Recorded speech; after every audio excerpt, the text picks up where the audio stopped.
Andito na po yung report ng ating secretariat. Linawin ko lang po, 85 members ang present, 44 po pala yung majority na kailangan. So, ang nag-yes, 70. Ang nag-no, 11. Dalawang yung nag-inhibit, isang nag-abstain. Ayun, yun ang total. So, 70 ang yes, 11 ang no. Dalawang nag-inhibit, isang nag-abstain.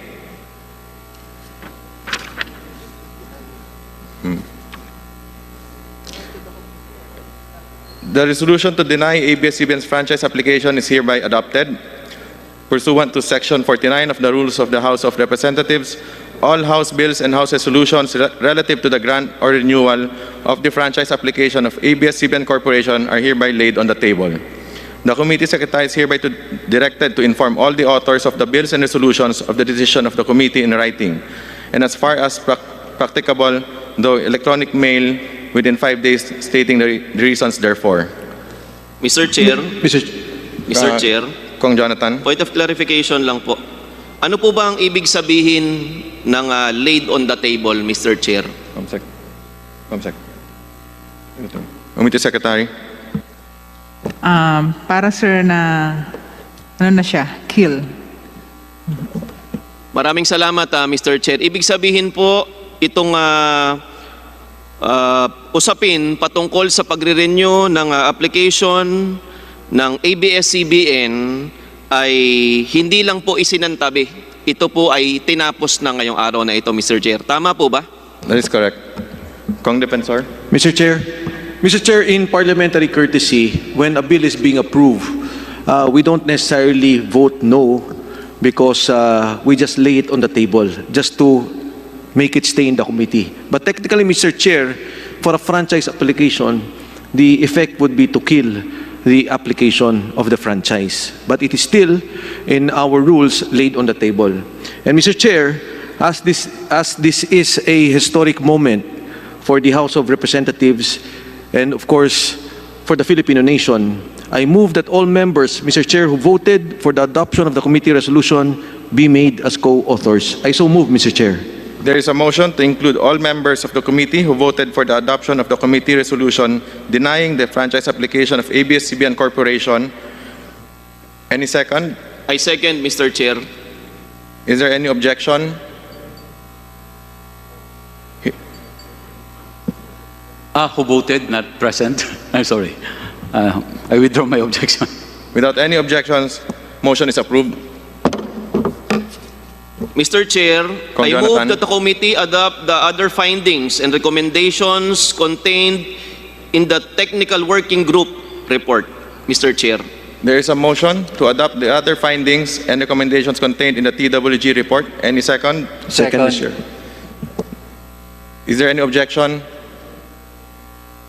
Hearing none, motion is approved.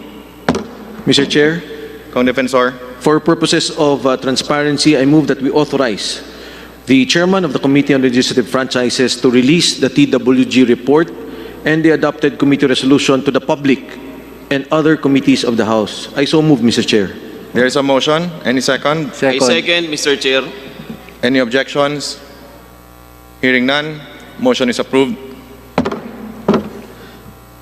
Mr. Chair, mukha pong tapos na ang usapin ngayong araw na ito. Mr. Chair, I move to adjourn. Mr. Chair, Kong Defensor. let me, before I second the motion, let me just congratulate you, also those who voted no. The members of the minority are all here. Those who have worked for the 11 hearings, the 12 hearings, Mr. Chair. Let me congratulate you, Mr. Chairman, again, and the TWG group. I second the motion, Mr. Chair. Mr. Chair, before we adjourn, Yes. I just want to be clarified if this committee report will still be. I just want to be clarified if this committee report will still be presented to the plenary, not anymore. Hindi na po. This is it, no? Okay. Mr. Chair, Kong Garin. Mr. Chair, we are in receipt of some text from fellow members from the minority who would like to insert explanation of their vote. Yes, Just a pwede po moment. isubmit na lang po sa committee. Thank you. Thank you, Mr. Chair. As there are no other matters to discuss and there's a motion to adjourn, duly seconded, hearing is adjourned. Kong Mike. Mr. Chairman, first and foremost, let me congratulate you as chairman of this committee, the Legislative Franchise Committee. Let me congratulate our Deputy Speaker, Pablo Jan Garcia, Congressman Xavier Jesus Romualdo, and from the minority, Congresswoman Sterilus A. Kimbo. This is a very excellent report, Mr. Chairman. I've read it thoroughly. I therefore move to adopt the committee resolution. There's a motion to adopt. Mr. Chairman, Congressman Zarate. before we act on the motion to approve the technical working group, may I just raise some parliamentary inquiry as to the process of how this report came about? Well, the Deputy Speaker Garcia said they went through a process, no? And he mentioned that kinuha nila yung consensus ng members. May just be clarified how was this done, because there are also, like us, we are ex officio members. We did not have this opportunity to be consulted by the technical working group, especially that we are also authors of the franchise, no? Renewal of the franchise, Mr. Chair. Kasi nabanggit na ito kahapon ng Chair, no? We did more than 100 hours of hearing, voluminous records, contentious issues, and I think it behoves upon this committee to be informed how exhaustive the discussion was to come up with this 40-page report by the technical working group, Mr. Chair.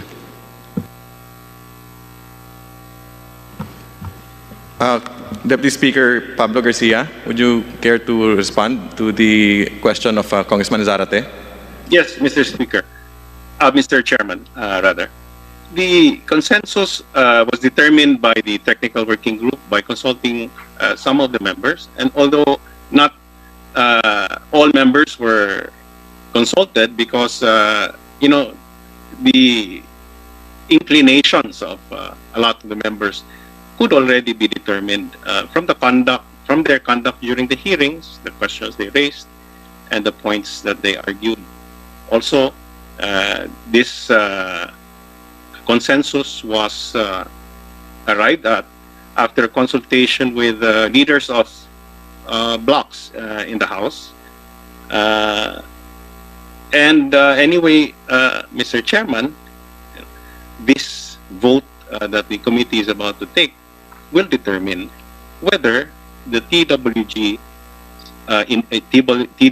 initial determination of the consensus is correct or not. We are not shutting out anybody here, because the members, all members, can still vote on whether to accept or to reject this TWG report and recommendation. Mr. Chairman. Mr. Chairman. Congressman Barsaga. Siguro, Mr. Chairman, alam naman natin na itong committee hearing natin tungkol sa prangkisa ng ABS-CBN ay naiiba sa mga committee hearing na ginaganap natin.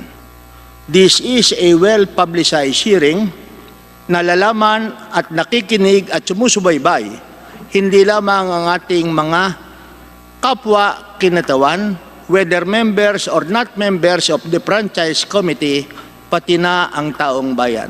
At sa aking pananaw, siguro naman sasabihin ng mga kasapi ng technical working group na kahit na maraming issues, I am absolutely certain that like the ordinary people, they are carefully watching kung ano ang mga proceedings natin, at sa tingin ko, alam nila kung paano ang gagawin sa kanilang technical working group, pati na ang kanilang report.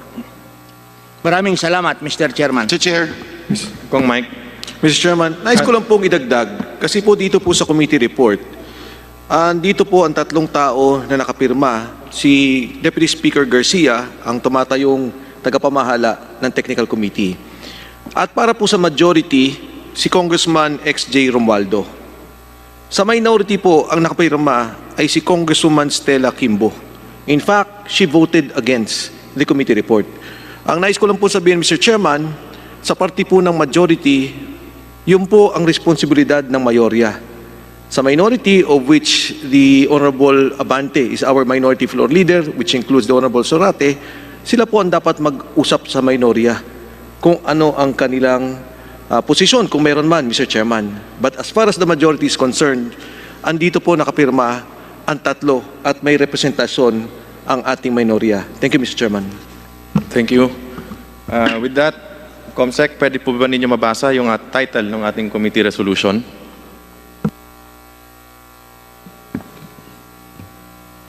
Committee resolution. Resolution denying the franchise application of ABS-CBN Corporation to construct, install, establish, operate, and maintain radio and broadcasting stations in the Philippines. There was a motion. Any seconds? Any I objection? second, Mr. Chair. Any Objection, objection? Your- There is an objection. Given that meron pong objection, we will have to divide the House para po pagbotohan natin. We have 85... Mr. Chairman, point of clarification, Mr. Chair. Kong Alvarado. Mr. Chairman, maaari po bang malaman namin kung ilang boto ang kinakailangan para po pumasa ang committee resolution? Based po sa 85 na committee members at ex-officio members na present, ang kailangan po para manalo is 43. Majority po. 50% plus 1 po. Aba. Maraming salamat, Mr. Chair. Thank you. So, ngayon po, nais po nating i-remind, we would like to remind members na pagdating po sa voting natin, that a yes vote means that a member supports the adoption of the committee resolution. Hence, a denial of the franchise application of ABS-CBN Corporation. A no vote means that a member opposes the adoption of the committee resolution and hence favors the granting of the franchise application of ABS-CBN Corporation. Mr. Chair, Kong Jonathan? tama po ba na mga miyembro at ex-officio members lamang ang maaaring bumoto sa House resolution po na pagbobotohan natin ngayong tanghaling ito? Tama po, that is correct. Mr. Chair, kung tama po yun, ang ibig sabihin po, ang pagbobotohan natin dito ay hindi yung pagbibigay ng, ang pinagbobotohan po dito ay kung umaayon ka ba sa committee resolution o hindi. Ang committee resolution, Mr. Chair, ay nagsasaad na hindi dapat bigyan ng prangkisa ang ABS-CBN. Kung sa gayon, Mr. Chairman, para po sa kaalaman ng ating mga kasamang members at ex-officio members na boboto po ngayong hapong ito, kung po kayo ay mag-yes, ang ibig sabihin po ng yes na boto po ninyo ay sumasang-ayon kayo sa committee resolution na huwag bigyan ng prangkisa ang ABS-CBN. Kung naman po tayo o isa sa atin ay boboto ng no, ang ibig sabihin po ay tumataliwas tayo sa committee resolution, hindi tayo umaayon sa committee resolution at nais po ng membro na bigyan ng prangkisa ang ABS-CBN. Tama po ba yon, Mr. Chairman? Tama, Kong Jonathan, at maraming salamat sa napakalinaw na pag-explain. Maraming salamat, Idol Chairman Chicoy Alvarez. Salamat. Mr. Chairman, Mr. Chair, Kong Abante. ibig sabihin, yung pagtanggap ng resolution na yan, hindi yung do you accept the resolution as filed or written, no? Therefore, kasama na rito yung pagboto mo if you are for the franchise or against the franchise. That's correct. So therefore, Mr. Chairman, pag ang boto po ay no, ulitin ko po pag ang boto po ay no, ibig sabihin that you do not want ABS-CBN to continue. Baliktad po. If you vote no, you are in favor of ABS-CBN to continue. So ganito, kung pabor po ako na magpatuloy ang ABS-CBN, no dapat ang boto ko. Tama po. Kung ayaw ko nang magpatuloy pang ABS-CBN, yes dapat ang boto ko. Tama po. Salamat po, salamat po. Inalok daw po si Congressman Yap ng 200 million para mag-yes sa ABS-CBN franchise. Pero siyempre, merong mga nagsabing napaka-imposible naman yan. Yan po ang sinabi ni Terry Ridon. Kesyo, kakailanganin mo daw ng 4.6 billion para daw makuha mo ang majority ng legislative franchise members. Imposible nga ba? Halika, kwentahin natin. Sabi ng ABS-CBN sa Supreme Court, 30 to 35 million ang nalulugi nila kada araw dahil sa pagsasara nito. Sabihin na nating 30 million ang nalulugi nila kada araw.